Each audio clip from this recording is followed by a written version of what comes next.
Y'all, welcome back to Kentucky Fried Wargaming, where two guys who aren't qualified to talk about anything decide to talk about a game with hard math and chance. I'm Joe. And I'm John. And we are going to continue our Conquest Lore journey. And, oh buddy, we're going to do our best. Because today we are talking about the Old Dominion, and it was a challenge to try to learn enough to create this episode. Yeah, Old Dominion is dense, and it is spread out amongst, 6 factions, arguably all of them, with just articles upon articles layered into different things, and just, and its own stuff is so, scattered in, this weird web of intrigue. And a lot of named characters. A surprising amount of named characters. Yes. And it's very good. It's just, it's very much the Pepe Sylvia meme of, the red string and tying it all together. Yeah. The thing we kept saying over and over again is I'm down for this story. It's cool. I just wish I could read it in a different way. I wish I didn't have to read it in 18 magazines I've collected from half-price bookstores. And we've taken all of that reading and then over an hour and a half of preparing notes, have done our best to streamline this to try to pick out the core stuff that is most important for the Old Dominion, to try to give a brief summary, and I emphasize at the start, a brief summary of the faction, and pitch what the story is and why it's so cool, despite being inconvenient for us to make a video on, and why we still had a good time anyway.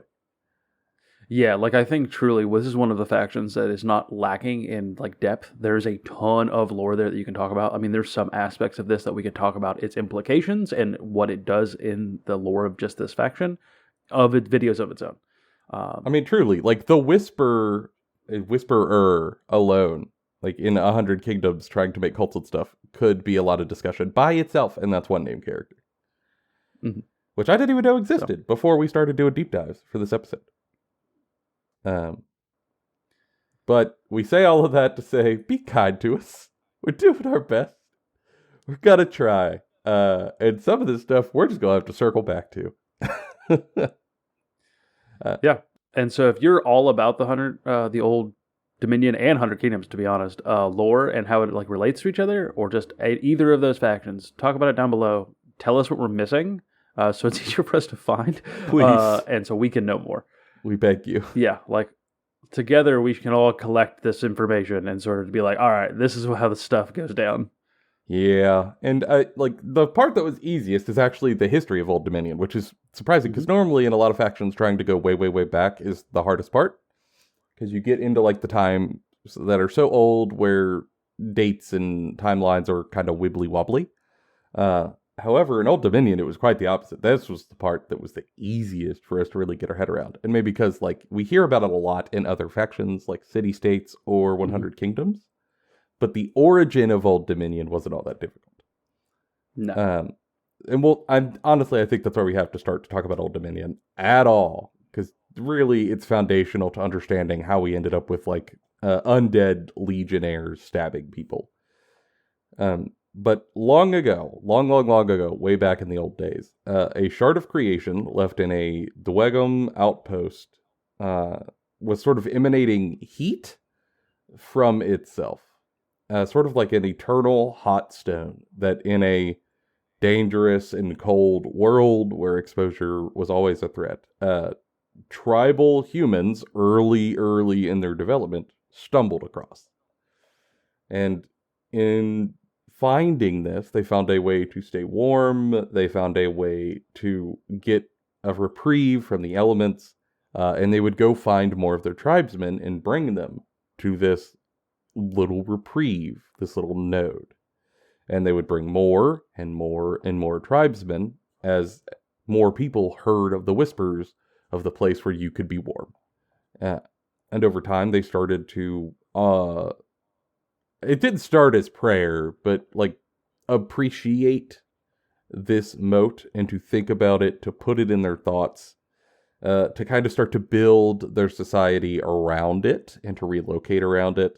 And eventually, with enough thoughts and emotions, it this little shard that was just heat and shelter ended up becoming a god of humanity named Hazlia, which is the core of this whole story. In a lot of ways, the core of Conquest in so many ways, like from a cosmology sort of a cosmological perspective. There we go. Yeah. I got there. Yeah, there There's we go. that We're Kentucky public school education working for me.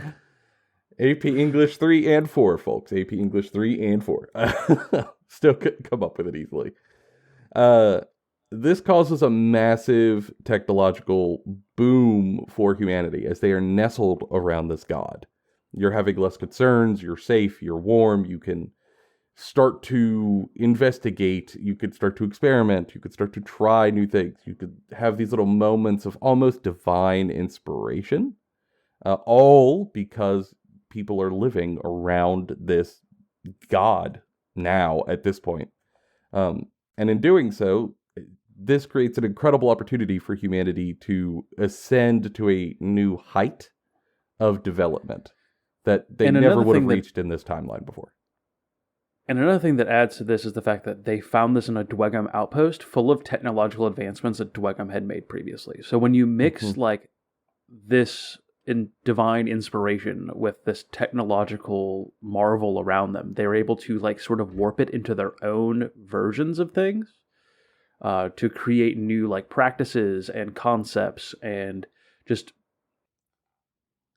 aqueducts and like arms making facilities and just all sorts of different things to like jumpstart a technological, almost industrial age via magic and divine power. Yeah, I mean, you end up with whatever remnants are left behind of Dweghom magic. You end up with whatever remnants are left behind of Dweghom armor. You end up with whatever remnants are left behind of Dweghom medicine and how they prepare their bodies for burial. Like, all of this you're going to pick up. And while you could have done this before, if you were a tribal human, though, you wouldn't understand the basics of what most of that even is. You could probably figure out that the sword is sharp and, like, it stabs things, but how to make it? Absolutely not, depending on where you're at in your development cycle. But not only could they understand, but they could riff on it, which is just incredible. And as you can imagine, this makes humanity explode in population there. What was a little village that they built around it grew into a town, grew into a sprawling city, and only continued to grow. And they called this realm Hazlia's domain, as a tribute to the god that made all of this possible, as they started to worship him more. Well, worship them. I don't know if they're actually gendered. As they started to worship them more and more. They're both genders. Okay. Yeah. Well, two genders. It depends on the sort of like fantasy setting, but some gods are just like transcended above all of that. Good to know. So with this, as you would imagine, humanity is spreading. They're getting wider. Their footprint is expanding. And as that happens, it's kind of hard to keep track of everyone at all times, even for a god, especially as they start to explore and leave the domain altogether to go find new resources and make new alliances and bring new people into the fold of Hazlia. So Hazlia creates a pantheon of minor gods. They aren't demigods. They are gods in the sense that Hazlia is. They're just much less power than Hazlia is rolling around with in the tank. And with very particular purposes. Yeah, and the thing to really note here is that they're all conceptualized before Hazlia. Like, Hazlia is taking motes of creation, much like they were a mote of creation, and turning it into a god for humanity, though with like an aspect of their divinity. So some of the gods that, like, we'll even talk about them later, are actually older than Hazlia conceptually, but don't have as much power and are blessed with power by Hazlia, which makes a weird, interesting, like, ramification for the rest of the setting, that, like, Hazlia is the young upstart god that also creates, that gives more power to entities and concepts that are older than them. Well, I mean, like, look at it this way. If you find an older vehicle, yeah, it's older than, like, whatever car you're probably driving around right now. But if you pull fuel out of your current car and put it into that old junker car, and you can make sure the fuel injectors don't gum up on you, You could still start that older car. It's gonna have less horsepower, but it's gonna run, even though it's been there longer. And I mean, like Himeros, the god of winter, or Selene, the lady of secrets, and the moon. Like, obviously, the idea of winter and the moon and holding a secret is gotta be some of the earliest human concepts that ever existed. You can't help but perceive them when you live on this world. But I imagine it's one of those things that humanity did not worship for a number of reasons. Especially in Himeros' case. Like, if you're a farmer, you're not worshiping winter. You're waiting for spring. But it makes sense in Hazlia's case, though, to find these little gods, jumpstart them, so that part of what they need to do is kind of sectioned off to another entity. Yeah, and a lot of this is done by Hazlia selfishly. Like, this is not just because Hazlia wants, like, company. That's part of it. It's not just because Hazlia, like, wants to know what being creative is, because that's part of it. Like, they're a creation god. They want to create. And a lot of this is done because humanity continuously keeps growing to an unmanageable size for Hazlia. And so Hazlia creates this pantheon to sort of assist in, like, running humanity and, like, having humanity be a successful race. And like to kind of spread their wings to learn what creation's about. And that's what sort of helps them stave off the progressing madness that continuously Hazlia grows. As humanity grows, Hazlia goes more and more mad. Yeah, because, I mean, think about it this way. When it's just like a little tribe of humans, and there's like 100 of them, and all of them are praying for the same thing from you. You know, they want food, they want shelter, they want warmth. Okay, it's pretty easy to provide them what they want, because their wants are very simple, they're streamlined, and they're all in alignment. All of your worshippers want the same little group of things. Cool, I got y'all. You're good, I got you. But as they start to spread, that's going to get harder, because there's more of them. And as they spread more and more and more, they're going to need vastly different things. They're going to be praying to you for vastly different things.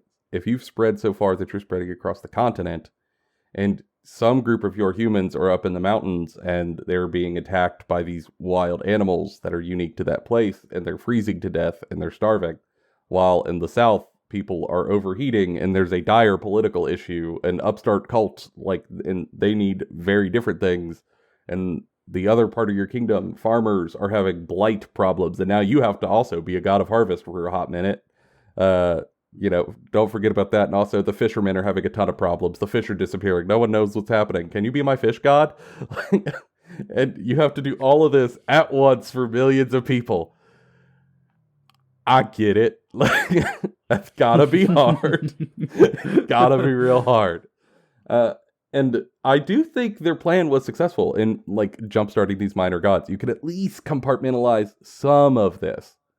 But the rate at which humanity always spreads and populates, there's just no way that could be kept up forever unless they were truly an omniscient god, like capital G God, which in this setting just doesn't seem to ever have been the case.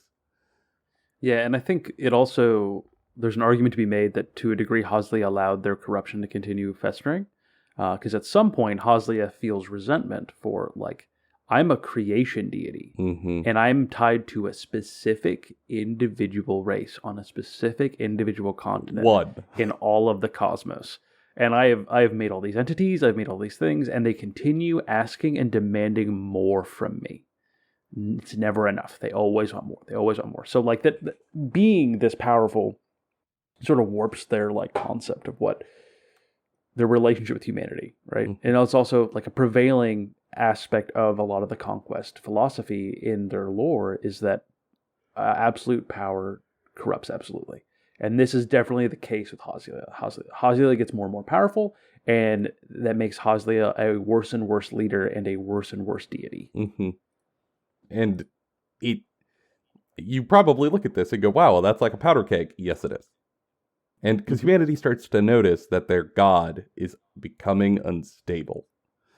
They start to notice that they're becoming erratic, that they're getting more and more distant, that they're sort of being pulled in very many directions, and that eventually it's so bad that they start to lose confidence in Hazlia and their ability to protect humanity, which leads to an event called the Shattering, where the specifics are veiled and there are some like unreliable narrator stuff happening on exactly what happened during the Shattering. But the things that we do know is that humanity, at least a large portion of them, decided they were going to go to war with Hazlia. And they were going to kill their god. And some people agreed to that. Others ran to become the city-states. Others fled and ended up the 100 Kingdoms. Many died in between. But they tried to kill their god. And they were pseudo-successful in doing so. They were able, at I'm sure incredible losses, topple Hazlia. And Hazlia was mortally wounded and bleeding out, essentially, cosmically bleeding out. Yeah, and it's sort of like the pinnacle of the decision of the Shattering is something called the Fall, which all the other factions reference, and where the sorcerers complete their ritual and bring Hazlia and their pantheon that is still attached to Hazlia to their knees. And during this moment, a lot of different stuff happens. One of the things that happens is some of the gods of the pantheon sever themselves from Hazlia, seeing what's happening, and decide to side with humanity instead of Hazlia. And Hazlia themselves and all the fallen sort of fall and start ascending, like coming to death. They go to death's door, essentially. And at death's door, Hazlia sees the primal, like, aspect of destruction, death. And in this moment reaches out with the last of their energy, and death reaches out from their prison at the first chance they've had in millennium for an aspect of freedom. And when those two powers meet, it creates a new concept that is called an ungod, and it's where creation and destruction meet to create both creation and destruction in undeath. Yeah. That's how we get undeath in the setting. And it fundamentally drains and warps both entities. Like, this is not a beautiful, easy symbiosis. Both of them are warped permanently by this creation. Where both of them are drained. But they make a sort of gestalt new sentience that then ascends and eradicates the rebels, destroys them. Yeah, the thing it is actually called as like an orgy of violence and destruction that like ripples across the land, leaving only but the fringes left. And like, so for a lot of the gods that were part of the pantheon that were still loyal to Hazlia, they become irreversibly warped as well. Namely, like Himeros, we talked about him earlier. Himeros, the god of winter, becomes Himeros, the hungering dark. You know, like that is, you know, Selene, the god of the moon and secrets, becomes Selene, who stalks the night. Much less chill, much less lovely.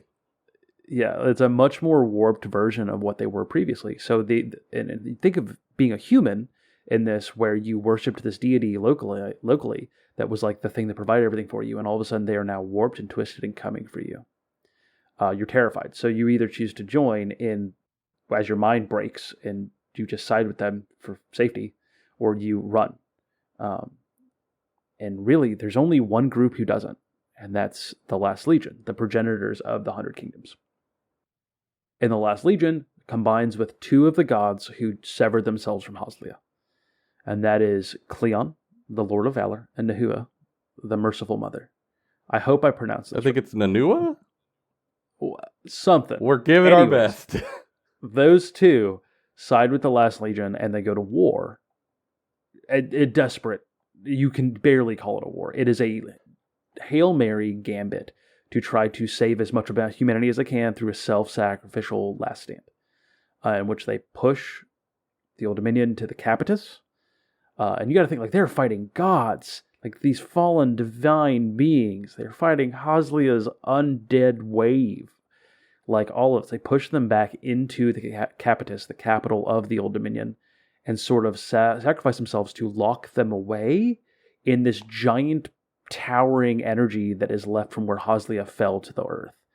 And now they are trapped there for hundreds of years.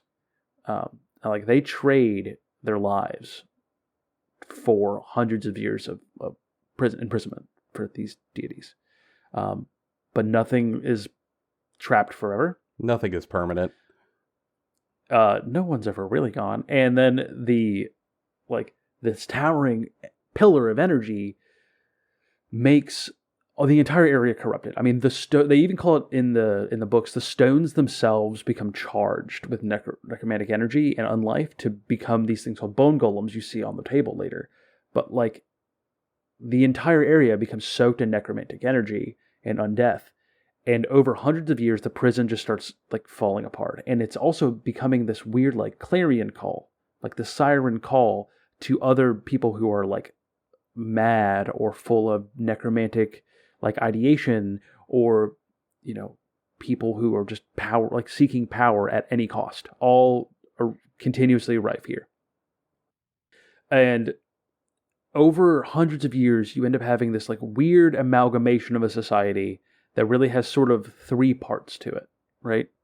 Like there's three sub-factions. And this is where it gets really, really nebulous, because the modern setting essentially summarizes as Old Dominion's scary and like lots of bad.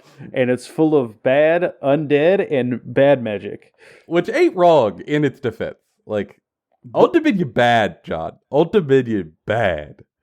And there's all sorts of little bits of lore that are implying a bunch of other connections to the rest of the factions. Like Joe talked about earlier, the Whisperer, one of the Anointed, which is a group of, I think, like 10-ish like named characters in the Old Dominion who all have these like names like the Speaker, the Howler, the Whisperer. They all have specific jobs they're doing. And the Whisperers is like building cults over in the 100 Kingdoms to get them to side with the Old Dominion to be recruitment. They'll try to undercut them like at their core. Yes. One of those is someone called the Prophet, who led the major religious cult that worshipped Hazlia before the fall and continued doing so in Undeath, and has this only continued consolidating power in the Capitus, and at one point went to war with the rest of the Anointed, and then decided that it was not worth losing that many resources, and just sided with the rest of them, because it's better to take on all of the living. And so, like, you have all of these people who have consolidated with their necromantic energies and their old ideations and their old philosophy into this thing called the Final Creed, which is like part cult, part government, part full citizenry, as much as you can have citizens who all just want to kill the living. It's almost like a priesthood of incredible people, like a league of extraordinary gentlemen, if you will. Minus the really fun movie. Yeah, they were incredible people in life. All of them had almost legendary skills, as you could imagine, given that your name is now the job that you did. Like, you were so good at doing that job that now you are just called the guy. Like, how great of an electrician would you have to be called the electrician, as if there are no others? And so, like, heading all of the mortal followers and, like, the masses of the Old Dominion is the Anointed, right? Yeah. Are these, like, larger-than-life figures who sort of dictate everything based off of their job. And they are forced to work together. And what I think is interesting is, like, they were this incredible in life before they had all of these powers, right? And now they are juiced to the nines because of their position. Even when in one of the stories about the Prophet, he says, I don't have to rush doing my job anymore. I live forever. I can just do this as long as I need to. And you got magic now. Like, I'm sure all of these people didn't all have these same powers and, like, sway beforehand. Mm-hmm. So, as incredible as they were, they're going to be better now, which makes them threatening and scary. And also pretty mysterious, because they don't really fully exist yet. I think they will in time. Like, you could bet your bottom dollar that you are going to see these dudes end up on a tabletop eventually. I don't know how many of them, hopefully all of them, in a long enough timeline, but, like, you could bet those leaders are coming. And I can't wait to get my but absolutely kicked by them. Yeah, and then moving on to the next subfaction, right, that sort of makes up the modernized Old Dominion is the Fallen Pantheon. Earlier we talked about these gods that like were all about humanity that fell and became corrupted and warped versions of what they were previously. When they fell, they also got trapped with Hazlia in Capitus. Over time, they have been able to crack out and move out of their prison. Some from assistance from the Anointed, some just over time. And it is an important note that these are not just like mindless automatons built to worship Hazlia and do Hazlia's will. They have their own sentience and their own intelligence. And so many of these divinity like blocks of energy fall into these like stone statue-like structures that are created by members of the Anointed in the Final Creed to give them form, because they want to try to utilize the power that these fallen divinity have to progress the Old Dominion like ideals. But they have their own sentience and power, and so the Anointed are forced to have deals and make dark deals with these new fallen divinity aspects to work together. And so they're having to create vessels for these demigods, or in some regards gods, to then progress what they want to do. Mm-hmm. And so this entire subfaction is around those gods and what their groups do. So you see this in the model, the fallen divinity on the table. That is actually one of these minor gods shoved into like an automata that is on the table. Like you were actually fighting a god on the table. It's not Hazlia. It is like a mote of Hazlia's energy made into a concept that gets made into a statue. You know, it's kind of a Russian nesting doll of death and murder, but like, you know, very fun, very cool. Love it. Yeah. It's got dogs on its base. I'm a big fan of that. That's cool. Love that. I want more dogs. Why don't I have more dogs? If Resident Evil didn't teach me anything, it's that undead dogs are really fun. Well, speaking of undead, can you tell me about the Legion and what makes them interesting besides just undead dudes in Roman armor? Yeah, because like when we were sort of like, John and I generally kind of talk through like, oh, who's probably going to lead on some of these topics? Who understands it better? I was like, I'll take the Legion. How dare you? Like, there's nothing to say. What are you going to be? Like, all right, these guys are a Legion and they're dead. Back to you, John. Whoa, whoa, whoa. There's a little more here. In my defense. There's a little more here. I'm not saying there's a ton more. But the Legion are exactly what you think. They are the people who worshipped Hazlia in their lifetime and were devoted soldiers or laborers or clergy who then passed while serving Hazlia. And when this happened all across the Old Dominion, one of the things that occurred is that they would take these bodies and they would bring them to Capitas. The capital, like the huge sprawling capital. And they would then take these bodies and bring them down into a vast underground cave system, and they would inter and mummify these bodies and store them in these very, very sort of over-the-top Baroque underground burial tombs. And this was a difficult job to do. One, you had to bring bodies an incredible distance. That is very inconvenient. It'd be much easier to just bury them where they lived. But alas, they were told to bring the bodies there regardless. Secondarily, this underground cave system, as most cave systems do, has a lot of water, which is a problem if you're trying to preserve bodies, especially mummified bodies, because water is the bane of their existence. Why would you store them here? And they were told, we'll spend a lot of resources to make it drier. It's going to be difficult. It's going to be long. We're going to do that. So they did. It's a lot of work. They did. And they started storing these bodies. And I'm going to go ahead and read a little quote that is put from Hazlia. They will bring you their lost, but know not why. And when these bodies were interred for all of this time, and people would like use the scripture to not question too much, because to debate Hazlia's genius is to debate eternity. Again, exact quote. That was just kind of like a weird quirk at the time. No one understood. But after the fall, all of these bodies stood up. All of these bodies that it took an incredible amount of effort to store and to preserve and to put in crypts that would keep them where you need them at the core of Capitoth, stood up. And while obviously in the Old Dominion, everyone who is there is under the sway of Hazlia, most of them are mindless undead. Some of them retain some amount of their own sentience, but they're totally enslaved to Hazlia. They're devoted fanatics. They wouldn't question anyway. Yeah. When Hazlia becomes the god of undeath, or the ungod, or whatever you want to call it, anyone who was affected by that is given one directive, and that is like slay the living. Mm-hmm. Like they kill people. Like it's on the tin. They murder human beings for Hazlia, to spread their glory. So you're not going to question that if you're one of those people. However, for those who fled, for those who ran to the city-states, for those who ran to the Old Dominion, for those who used to be clergy of Hazlia and understand the teachings and understand the burial rites and understand the effort that was put into bringing people into what they called the Still Lake that became that were the catacombs. The learned people who know the most can't help but question, why would you do this? Unless you didn't have an inkling or some sort of foresight that you knew your fall was coming.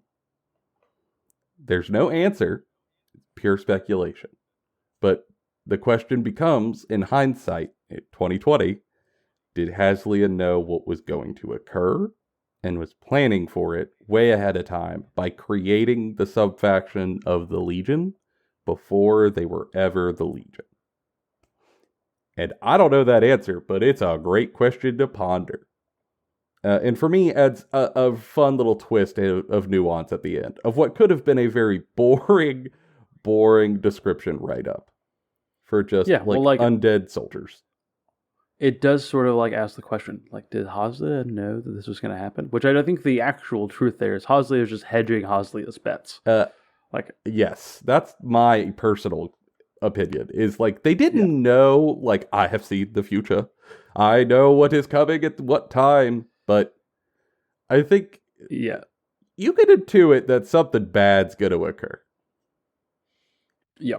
And I think, so we've discussed all of the three subfactions at this point. Like we've talked about where they're currently at in the setting, and we're talking about like what their origins are. So I think we can really end on is, where do we think it's going? Yeah. Because that's the big question, is like, this is still a new faction at time of recording at the beginning of 2024. Like, they're certainly in their infancy in terms of releases and stuff. So all we really have is this baseline. Yeah, and I think really where they're going is they're becoming, like, in a lot of ways, the big villain of Conquest. Mm-hmm. Like, some of the stuff we know has happened in the lore is that they've pushed westward and have started, like, fighting with the Wajrun, who take up most of the wasteland. Mm-hmm. And so, like, there's clashes going on there. We know the Sorcerer Kings are coming out near them, so there's probably going to be clashes there in the lore. They still fight with the Dwegum to the north of them, who are also, like, on the same area as them. And, like, 100 Kingdoms clearly want to deal with them. I mean, the Ashen Dawn and the Sealed Temple and the Crimson Tower and all of the orders in general are progenitors of the last Legion that dealt with them. So they are involved with every aspect of this. And, you know, even the Nords have things to do that we talked about in the Nords episode, where, like, their Ragnarok was fighting Old Dominion. They didn't know it, but that was what the Spire feared. And they were right. Yeah. And so they've set up Old Dominion to be, like, a big player and force in the setting going forward. And I'm very excited to see what happens there, because I think that it's going to be pretty big as, like, literal gods start marching across the desert to fist fight dudes in metal armor. Yeah, I personally, for me, my big call is that I'm calling the shot. I agree. They're going to be the big villain of the faction. Mm-hmm. They're going to be the big villain faction. They are unapologetically the villains. Let's be honest. Like they want to murder everyone who's alive, and they're very honest about it, very upfront about it. They just want to bring murder. And that's cool. That's real cool. I don't even think they should make them redeemable. Just keep them horrifying monsters. But I think the challenge, if I was trying to like be a person telling this story, the hard thing I would have is trying to relay my story about this faction to you without having a way to show it to you through a character. Largely. Let's be honest, you could try to have like encyclopedia type entries about a tale, but it is more compelling for most people if you could show them that story through some sort of character or group of characters who have an arc that you can use to walk them through a set of revelations. Especially with like the living world, right? The living world is all about that. It is about individual characters, and you help decide what they do through like the situations they're being involved with. Yeah, and I think that currently is hard to do with the setup that they have for Old Dominion. Like, most of the Old Dominion is just mindless legionnaires who can't give you that opportunity like you can with some sort of Nord on a longboat, or a 100 Kingdom soldier in his first line, a Spire's avatar controller who you could get in the head of. Like, this faction has a unique challenge for that. However, for me, as I look at it, the Anointed are the perfect answer to that challenge. Narratively, I would windmill dunk one of the Anointed into stories as quickly as possible so that you could get behind their eyes and use them as a tool to explore the faction. And which makes me think that for my called shot is that the Anointed are going to be a pretty good push for the faction long term, because they can be used to expand this narrative and add some agency to an otherwise sort of like one goal faction, which is currently kill the living. And I think it also creates like really good antagonists, right? Ooh, like imagine like if the villain of your story is something called the Howler. It doesn't have a name. It's just the Howler. What's he do? Well, howls real good. Like or the Whisperer, right? Like the Whisperer as a concept inside of 100 Kingdoms creates so much lore opportunity for stories. And like if you ran like a tabletop game, right? Imagine you're running a tabletop game set in the 100 Kingdoms, and you have a group of adventurers who are trying to make their way through Rismark, and they are dealing with this like cult that's popping up all over the place, and they're having to like, what's behind this cult? Well, it's one of the Anointed named the Whisperer, and that leads to like this bigger thing, and then you tell this tale on like a tabletop, playing 100 Kingdoms versus Old Dominion in a conflict that the Whisperer has built up to, and your little band of dudes have now like requisitioned the orders to come help deal with this burgeoning cult of Old Dominion in Rismark land. Like, there's so much there that can be used. It's full of opportunity. It's amazing. Yeah. And all of that to only find out that the Whisperer is long gone, and it was actually only there like 8 years ago, because he's done 60,000 cults since then. Like, yeah, and now he's moved on to like the Nord's land somehow and is like infiltrated the shamans or something. Like, there's so much fun you could do, and you could even make different types of genres of stories, like depending on which one of the Anointed you want to make at the forefront. I think looking at how they like to explore their lore, I think that's where we're gonna go. I think it's a great vehicle, and I doubt they would leave that sitting on the table. Yeah, I think it's phenomenal. I'm excited to see more of it. Much like a lot of this Conquest stuff, I read all of the lore and I go, wow, this is a phenomenal foundation. And they're going to clearly continue adding on to it. And we're super excited to see more of it. But also, we're probably missing a bunch of stuff. So please tell us. Yeah. Like, tell us. We'd appreciate it deeply. Yes. Like, we are currently obsessed with Conquest Lore. It's phenomenal. We're digging into it. It can be kind of hard to parse sometimes. So would really benefit from like you and the community coming and letting us know stuff that you have. You can do that through any of our social medias. You can do it on comments on here, whichever you want to do. It'd be great. If you want to continue other help with the show, you can just like, subscribe, share it with your friends, share it on Discord with people. Just general, enjoy it. And if this has interested you and you want to get some Old Dominion stuff, we don't have a discount code, unfortunately, but you can just go to like Doug and 2+ Stuff, watch his lore videos to add to what we have, and then, use his code to get some stuff off their web store. And like as a final call out, if you want to play the game with us and you're in the Cincinnati area, we play at TRG. Tactical Retreat Gaming. Gaming in Cincinnati. We have a Vanguard. We've got a small group there growing for Conquest, and love to see you come play. And for now, that's been all of our opinions, bona fide and Kentucky Fried. We'll see y'all in the next one.